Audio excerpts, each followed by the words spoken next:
Hello and welcome to Inside Cottonwood. I'm your host and city manager, Doug Bartosh. And we're here today with Tom Whitmer, who's our Director of Natural Resources, which is, again, kind of a misnomer. What he's really responsible for is water.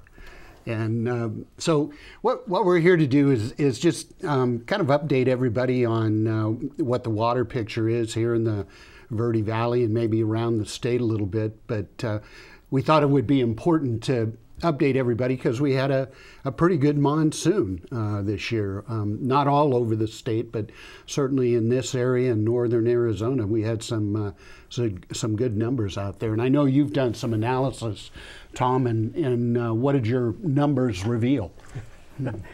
Actually, it was a very, very good monsoon season. There was lots of speculation as was it a record? Well, there really has been no record keeping to say, hey, this is a record-breaking monsoon, but on par with what we've seen over the last, 20, 30 years, this was a very, very good monsoon season. I mean, all you have to do is go back and look at the impacts that it had on the Verde River, for example.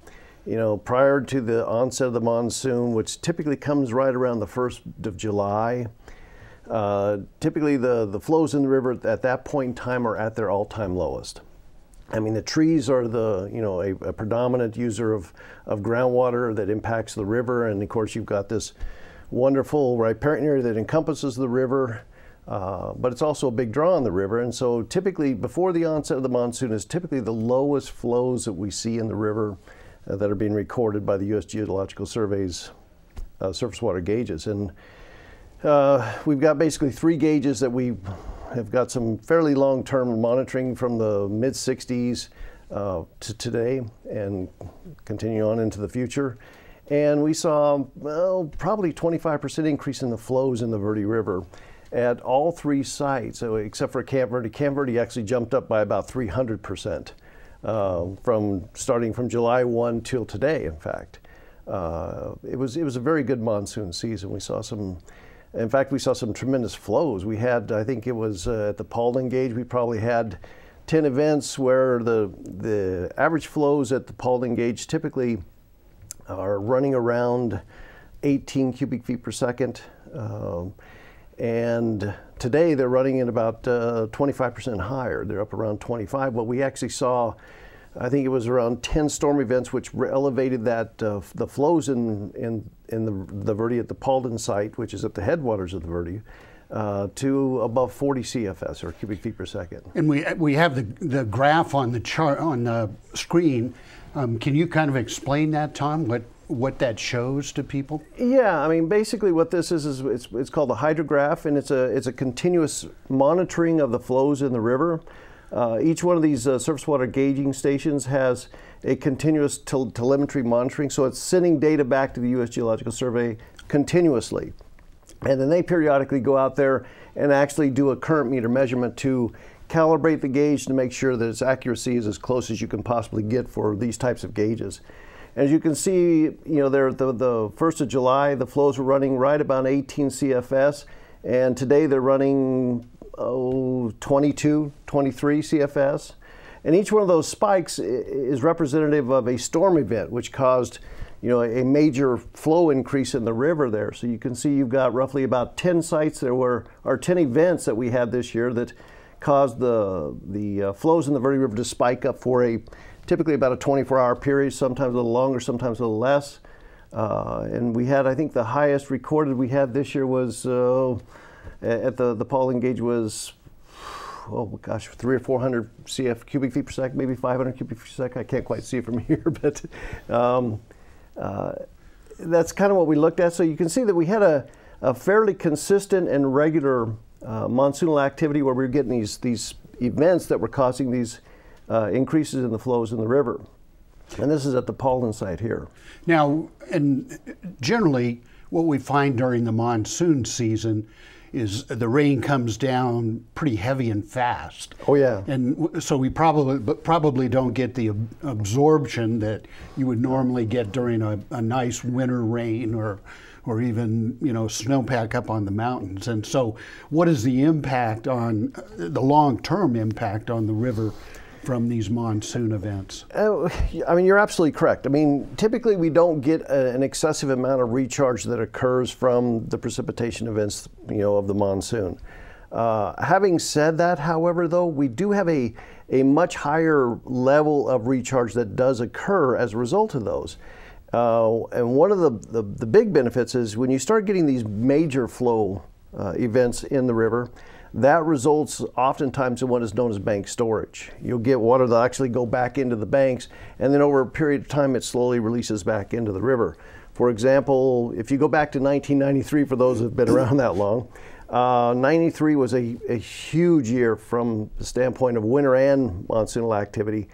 And the result of those major flow regimes in the river resulted in bank storage occurring that had an impact on the river for almost 7 years after the fact. So we do get some benefits from these events. Downstream users really get the benefit from it, but there is some recharge that's occurring, although minimal, because it is mostly just a flush off and go on downstream. And so I know that the next gauge we have is Clarkdale, and that kind of brings up the question of obviously there's an impact that comes from Paulden because of the rain on the Clarkdale gauge as well. But that isn't the normal scenario. I mean, if we don't have rain flows, how much water is really coming into the river from Paulden? Well, from Paulden down, we've got several points between Paulden and the Clarkdale gauging station where we actually have inflows coming into the system, both surface water inflows and from groundwater expression. If you go up to the Mormon Pocket area, which is just, if you take the railroad up, it's right there before you go into the tunnel area there. That's a major inflow area of groundwater into the system. A number of springs come in at that area. Sycamore Creek is another area. So basically the river is an increasing stream. It's a gaining stream from Paulden on down to Clarkdale. That's why at Paulden, where the norm is around 18 cubic feet per second, if you go down here to Clarkdale, excluding out the surface water flows that come in, meaning this is just the expression from the groundwater into the system, it runs around 58 cubic feet per second at that point. Actually, it's a little higher, but in the summer it drops down because the trees are a big drain on the river itself. So it is a gaining stream from the groundwater system, and that's what allows the river to continue to flow when we don't have rain for 3 months at a time. It's that expression from the groundwater, and that's always been people's concern, that are we impacting that groundwater system? How much of an impact are we having? Is it going to cause the river to dry up and things of that nature? And some ongoing studies that the U.S. Geological Survey has been conducting, actually, that we'll get to, actually shed some real light on that. Yeah, we're kind of mixing topics here a little bit, but it probably is a good time to talk about the USGS study. But let's go ahead and take our first break, and then we'll come back and talk about that, because it does impact that segment of the river so much. So come back and join us and learn a little bit more about the flows in the Verde River.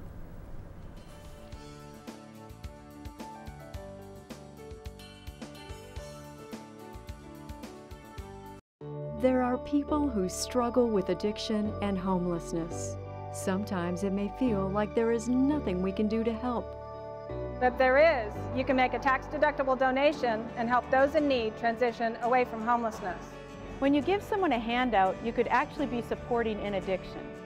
A better life starts with better health, especially for those living in the streets. Support solutions, not addictions. You can make a difference. Visit cottonwoodcares.com. This is Bruce Morrow, Transportation Manager for Cottonwood Area Transit. Remember, we cover the entire Verde Valley and Sedona. Cottonwood Area Transit has you covered wherever you want to ride in the Verde Valley, all day, every day.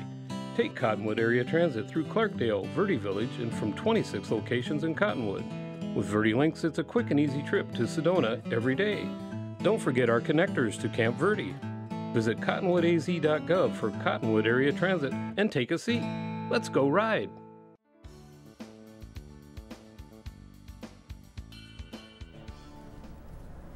Hello and welcome back to Inside Cottonwood. I'm your host, Doug Bartosh, and we're here today with Tom Whitmer, our water expert, and we're talking about the river and weather events that impact the river. But we were talking about kind of that section from the Paulden water monitoring gauge and down to Clarkdale. And we kind of got off talking about a recent kind of update we got from USGS, who all the cities in the area and the county have been paying USGS to kind of do this monitoring for us. And I know one of them that was really interesting was the fact that, I guess, from the headwaters down to Paulden, it's a decreasing slightly stream. But once it leaves Paulden, it's impacted by a lot of groundwater that comes into the system. And maybe you can explain that to folks, how they measure that, where the water's coming from. What I thought was interesting was how old they thought that water was, which also is fairly interesting. Yeah, as you just pointed out, the Verde River is really dynamic. It comes in, and at Paulden, it typically runs right around the 18 cubic feet per second range, 18 to 20, somewhere in there. And then from there, it kind of slightly declines a bit until it hits that Mormon Pocket area. In Mormon Pocket, you have a tremendous inflow of water into the system. And we've kind of assumed that for many years that was a major inflow area, as well as Sycamore Creek.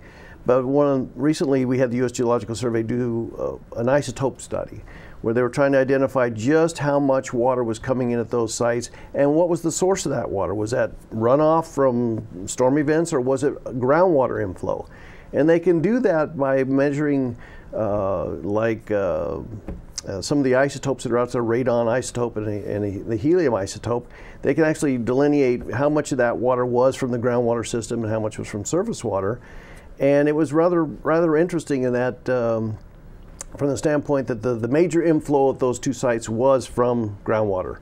And they also age dated that groundwater, which was rather interesting. And they found the date of the water, or the predominance of the water, to be from 2,500 to 4,000 years old, meaning that the water that's coming into the river is significantly old. And I mean, there is a small fraction of about 1% that is newer water from the 1950s, and they do that by measuring radioactive tritium, which comes after we started doing the atomic testing. So, but the predominance of it, about 99% of it, is from that older water that's been in the system for anywhere from 2,500 to 4,000 years. And the assumption is that comes down off the rim, goes into the ground, and obviously slowly makes its way down to the Verde River. Oh, absolutely. In fact, that's another piece of the puzzle where they also look at some different isotopes out there to identify at what elevations recharge is occurring. And then, from that you can identify, well, if it's coming from an elevation that's at such and such level, the only place that's got to be is from the rim. And so if you look at that in a larger, bigger picture scenario, basically what is happening is this water is getting into the system up along the rim area, which we've always assumed anyways. This is more of a scientific confirmation of that fact. And then it's taking, as you can see, as much as 1,000 years plus to get it down into the river before it discharges it into the river. And I think the question I had, which I don't think I asked there because I thought I might look stupid by asking it, which isn't an uncommon occurrence, but was, okay, so we're in a drought now. Does that mean we'll really feel that drought 2,000 to 4,000 years from now? Not necessarily. In other words, if we go into a long period of drought, it doesn't make this void, so you have this big bunch of water and then you have a void. No, gravity allows things to kind of settle out, so it keeps things more on a consistent basis. And one of the major things you see is if you get significant groundwater declines in elevation, the head pressure, which pushes the water into the system via gravity, will be lessened, and that way means you're going to have less discharge into the river. So, you're not going to see this big void as a result of this long-term drought. You may see some minor slow reductions somewhere down the road as a result of this long-term drought, which we've been in since the late 90s. But generally speaking, it's so dynamic, and we learn more every day. One of the things we've identified now is that when you start reducing the amount of water in the groundwater system, it creates additional space for when you do have these major events that you fill it back up. And we see that quite often just in monitoring groundwater elevations. So from Paulden, where you were saying it's about 18 cubic feet per second, after Mormon Pocket and Sycamore Creek, what's the CFS? The cubic feet per second at Clarkdale, typically just from the groundwater expression, somewhere around the 58 cubic feet per second in that latter part of June, and then the monsoon kicks in, and typically it jumps back up into the 65-70 range. And so on average, Clarkdale's probably running right around in the 60s, 65 to 70 cubic feet per second, except for that period right there before the onset of the monsoon when the trees have all kicked on, pumping is at its highest, and it diminishes down into the mid upper 50s. And then as soon as the monsoon kicks back in, we jump typically back up into the mid 60s, 70 range. Well, and let's look at we'll put the Clarkdale graph up on the screen and take a look at that as well. And this gives you an idea of what the impact of the monsoons during this season had on the gauge at Clarkdale. Yeah, and there again, once again, you've got there around July 1, it was running around 58. Today it's running right about 65. We had a period of about 2 months during the monsoon where it was averaging over 70 cubic feet per second. And there, once again, you can see the storm events that created these major flows, although short-lived, but significant amounts of, like a slug of water coming down. In fact, right around August 1st, we had an event that pushed we had at one point in time 1,700 cubic feet per second going by that gauge for a very short period of time. So the water was really flying. Oh, it was flying. It was really, that's hopefully we didn't have any kayakers in there at that point. No, they would love that. If they're good, they'd have to be pretty good kayakers. And so that brings us to Clarkdale, and then the next gauge is down in Camp Verde. And so let's slide back to the USGS study and kind of what were their kind of findings in terms of flows in between those two gauges. Well, Camp Verde is an odd duck, and I say that from the standpoint that there's a lot of things that influence the amount of the flow in the river between Clarkdale and Camp Verde. Most notably, you've got a lot of ditch companies, and the way ditch companies operate, they basically take the vast majority of the river, divert it, use it, and what they don't use goes right back into the river. So you've got a lot of water being taken out during the irrigation season, and so during the summer it'll drop down to 30 cubic feet per second at Camp Verde. And in fact, if you looked at the table that we had for the USGS put there, in July 1 it was running right around 30 cubic feet per second, and immediately the monsoons kicked in, and we started averaging about 100 CFS, almost a 300%, well, a little more than 300% increase in flow rates. Today it's running, well, excluding this event that we had from the hurricane, it was running right around the 65 or 98 rather, right around 65 to 75 CFS or something like that, if I recall correctly. So, a 200% increase in flow just as a result of this monsoon. But then you also have the impact of Oak Creek. Oak Creek comes in. Yeah, you've still got inflows from Oak Creek that are upstream of that gauge. That's coming in, but the ditch companies are taken out. So it kind of offsets what's coming in from Oak Creek in many ways with regards to how much they use for irrigation. And there again, once again, you've got a lot of trees in there that are also a significant user of that river as well. So let's go ahead and take our next break, and then we'll come back and talk a little more in detail about that section of the river. Come back and join us. You want to talk about that?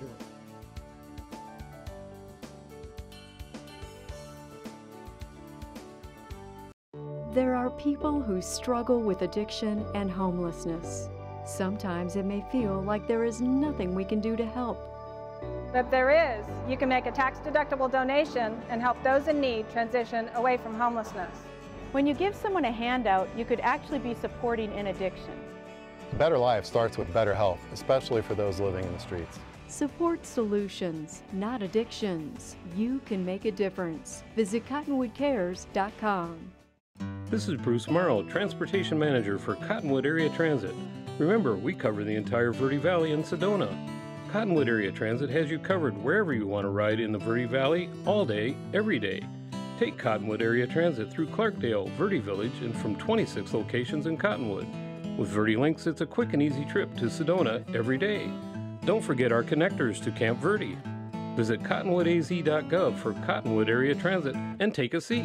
Let's go ride.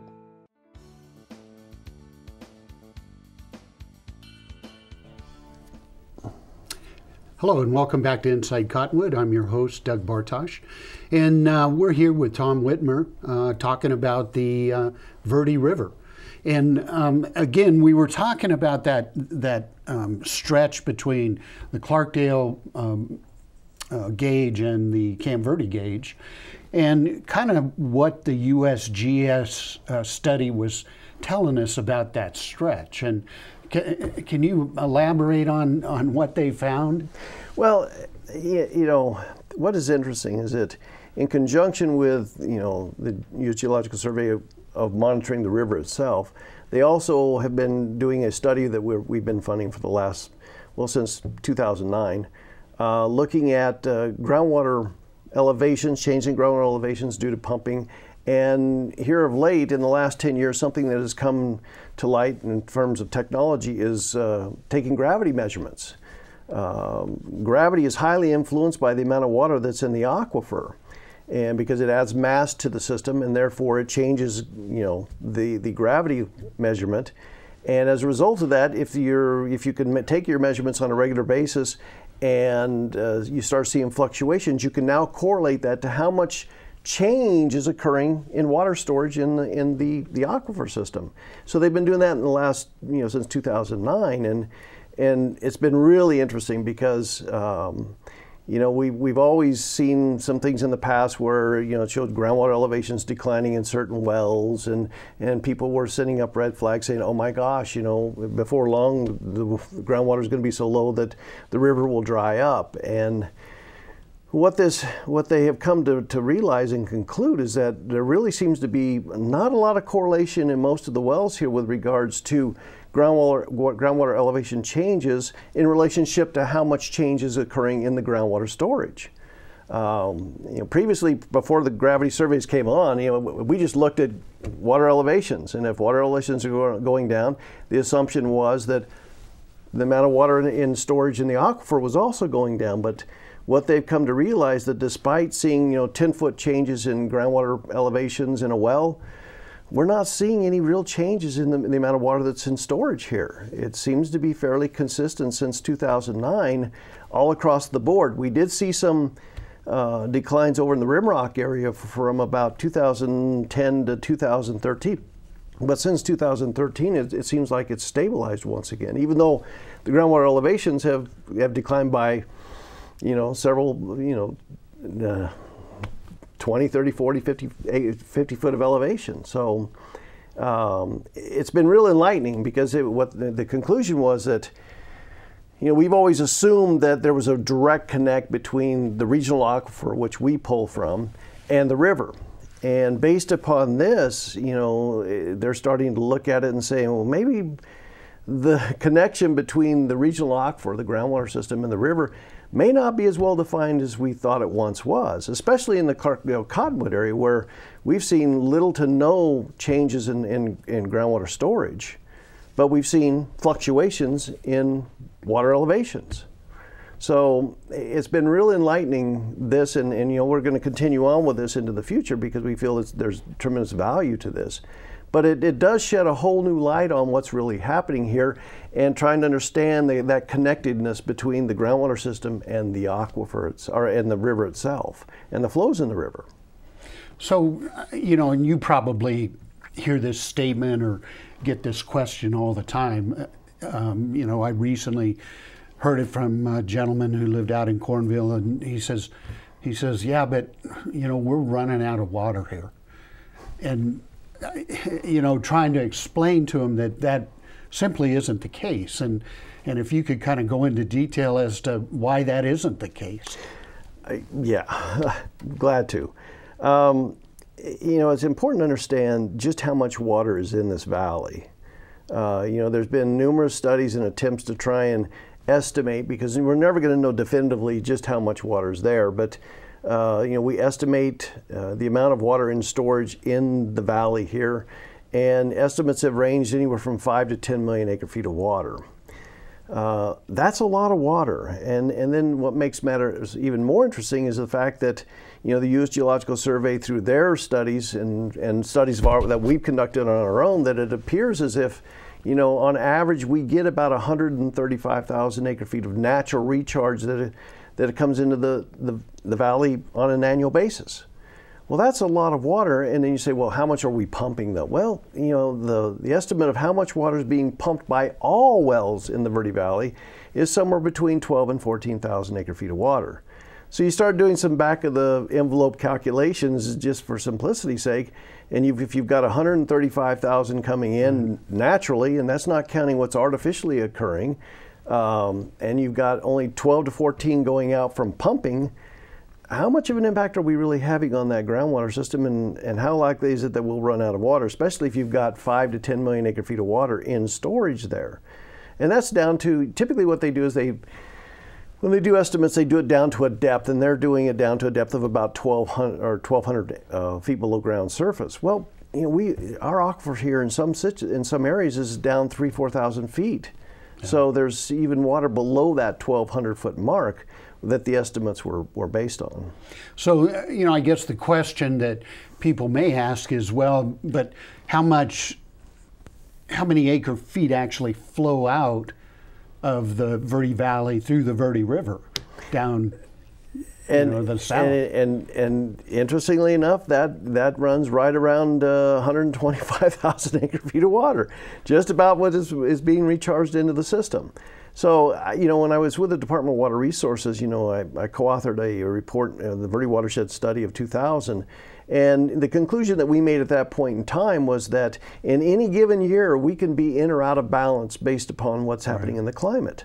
And that seems to be relevant even to this day. And interestingly enough, if you go back to that study that we did in 2000, we're pumping a lot less water today than we were in 2000. So how much of an impact are we really having on the system? Yes, we want to still maintain and make sure that we're not impacting the groundwater system. So we need to manage our resources as conservatively as possible and make sure that we use water the most efficiently as possible. Right. But ultimately, at the end of the day, right now, it seems the determining factor for impacting that river most is the climate and what's happening there. And right now, we seem to be in a dry cycle. And we've been in it since the late 90s, and we've gone through these in the past. We've had, we had the dry cycles in the 50s, we had the wet cycles in the late 70s, 80s, which were tremendous.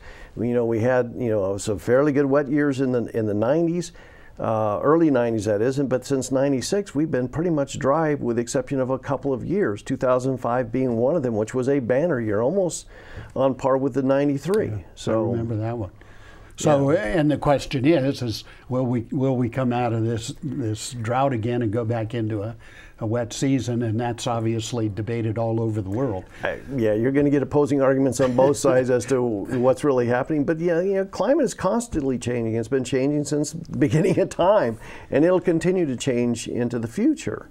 I don't think that's arguable. It's just a matter of, well, what direction are we going right now? Will we come out of it? I tend to think we will, but that's open for debate and discussion, and it will be continuously long after I'm gone. Well, and as you said, it's trying to not only maintain but even and improve that balance Oh, to absolutely. where we're actually using less and less, and obviously we're kind of leading the pack here in Cottonwood by reusing, recharging, because obviously that has less impact on the water storage up in this other area as much as we can reuse. So. Oh, absolutely. I mean, our goal is to minimize the amount of water that we're depleting from the aquifer. That's our long-term goal, and we're trying to take every measure possible. And right now, like you said, we're attempting to recharge as much reclaimed water as that we can, reuse as much as we can, because that's really our only renewable source we have other than the river, which we're not pulling from. So. Right. The Verde River is a valuable resource and something we don't want to lose, and so we need to make sure that we manage it the most efficient way possible. Well, thanks for the information, Tom. Unfortunately, we're out of time. So I hope that was helpful in terms of understanding the dynamic water system we have here in the Verde Valley, and the potential impact or non-impact on the Verde River. And if you're interested in any of this information, be sure and contact Tom. He'd be happy to talk to you about any of this. So come back and join us again on Inside Cottonwood.